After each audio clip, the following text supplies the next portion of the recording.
Turn the lights back on. Wow. Retro electro tech. When real audio ruled the world. Greetings once again, ladies and gentlemen, within the Virgo supercluster of galaxies. Today I'm going to let our special guest, Retrobot here, introduce what we have on the bench. So take it away, Retrobot. What we have here is a Marantz 2220 stereo receiver produced from 1972 through 1974, so there you go. Why, thank you, Retrobot. You are a real class act. So, anyways, this receiver was brought in with a noise complaint, which appeared to be more control related, according to the customer's description.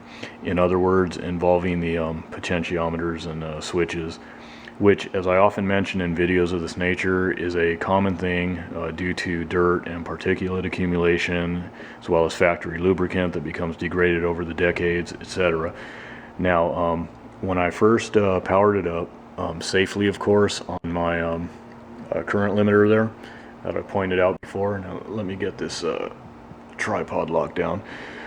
Right off the bat, I noticed a lot of noise and cutting out associated with the volume pot mostly, as well as the balance control.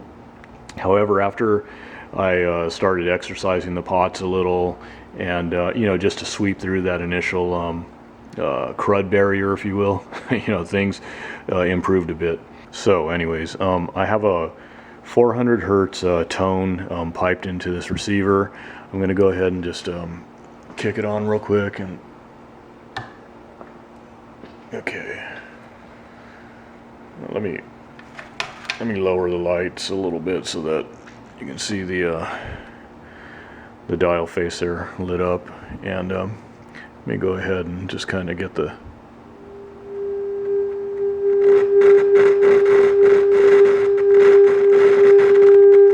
so obviously, you can hear all that.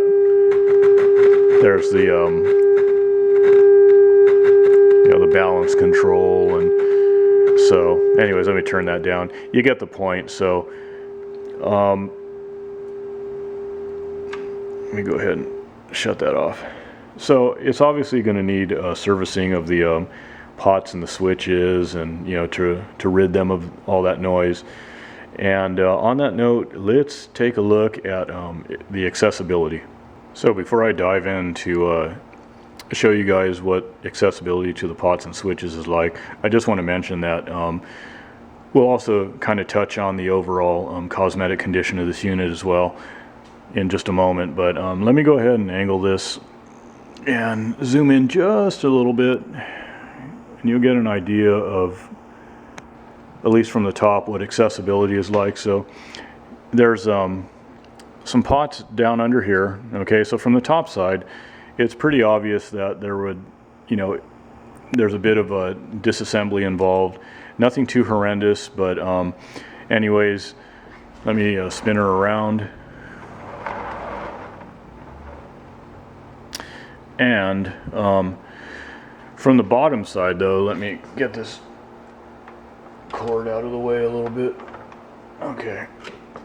From the bottom side here, you can see the volume and balance pot here are pretty accessible. Let me go ahead and zoom on in to those.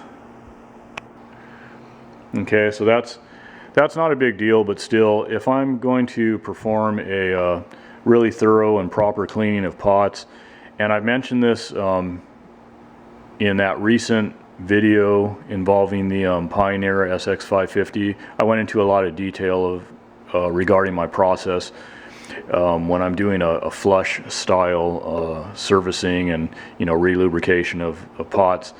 I still like to have really clear access to the ports on the top of the pots here, because when I really get into flushing, like I've said before, I don't like a lot of solvent and all that to spray and all over boards and all that stuff. And anyways, so to do a thorough job, you know, it's good if I could just get them out and have access so I can, you know, blow a lot of solvent down in there and flush them out really good.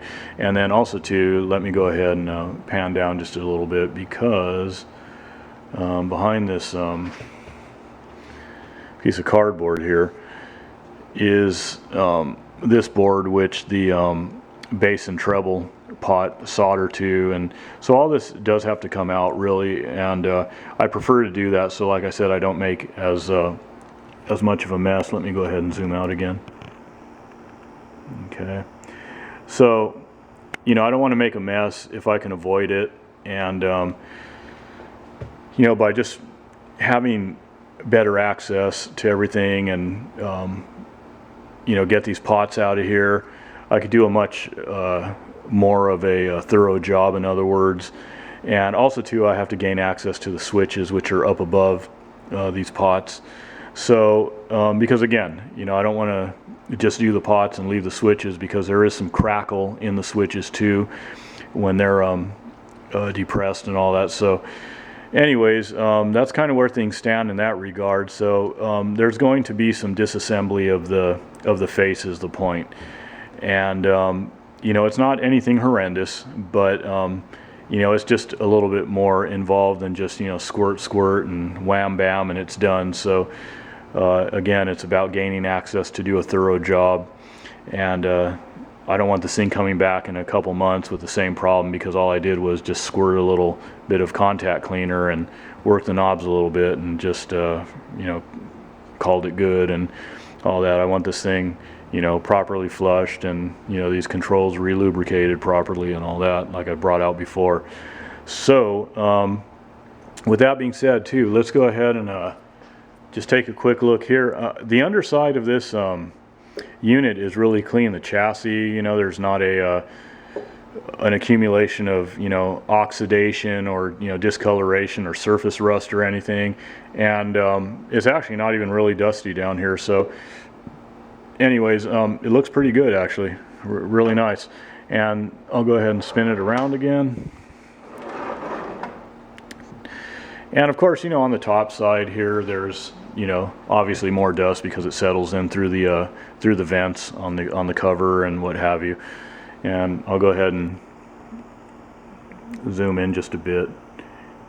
You know, you can see how dusty that is. And so of course, you know, I always go through these things and, you know, clean them out nicely, and you know, while I'm performing my inspection, because that's another thing I will go through, you know, off camera, and I'll kind of check things over and make sure that there's nothing that sticks out like a sore thumb, like, wow, you know, that needs some attention or whatever, you know, something that stands out, you know, bulging cap or whatever the case, you know, discolored component resistor, you know, things like that, connection issues, you know, a wire that's you know, been compromised, the insulation's compromised or something like that, you know, things that just kind of stick out more.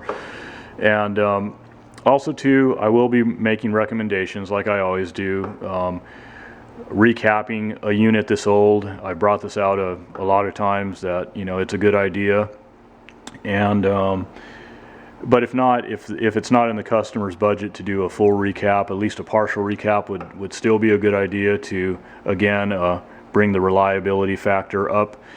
And especially when you're dealing with, you know, like main filter caps, if needed, if they test in such a manner that, you know, kind of raises that red flag, like, these things aren't looking too good, you know, in regards to, you know, capacitance and ESR, if they're showing imminent signs of failure. And, you know, even though that's difficult to predict when the cap is going to go, it's the cap that makes the decision, you know, not me.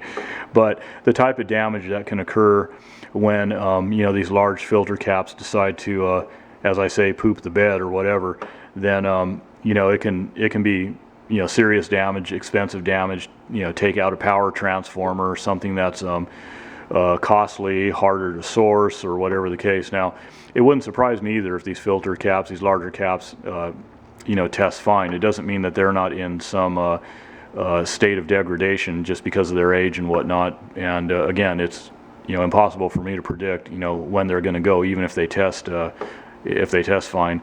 But at least if they're not showing imminent signs of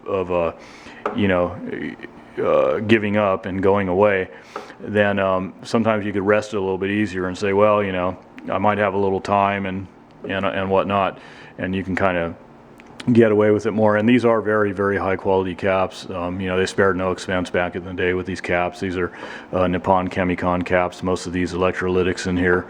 And so it wouldn't surprise me one way or the other. It also wouldn't surprise me if if they're not looking really good when it comes time to test these things. But, at least, it's wise to do a partial recap of, like I said, main filter caps if needed, the driver and main amp section, areas where there's higher voltage and current demands, where there's just electrically more wear and tear happening. So, and like I said, in these areas, there's a higher potential for some serious failure and damage. So that's why, if the budget is a bit lower, but the customer can still, afford to do that, and sometimes it's not even a matter of, being able to afford to do that.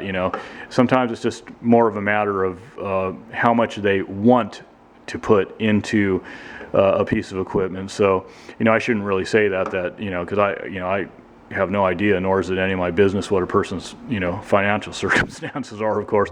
But sometimes a person just can't, or they just don't want to. So the point being, I will make recommendations. I'm going to get together some estimates with and without recapping, and then formulate my plan of attack, as I say, in terms of accessing the pots, as I've already mentioned, and performing service on those, and then go from there pretty much. So also too, while I'm waiting for the green light, I will be stress testing this unit a little bit, meaning I will be playing it in the shop, sometimes at a higher volume, and just let it go for a while. And so in other words, this is going to be my music source in the shop for the next day or two, because I would rather have it fail here than when it arrives home with a valued customer, so it's just one of those things I'm going to do, and just make sure that this thing at least has some life into it. And if it only has a little bit left, I'd rather it just give up here in the shop. So anyways, you guys, thank you for following along. I really appreciate it. And as I always say, peace, love, rock and roll, and of course, vintage audio. Take care of yourselves. This is a poor man's shoe production.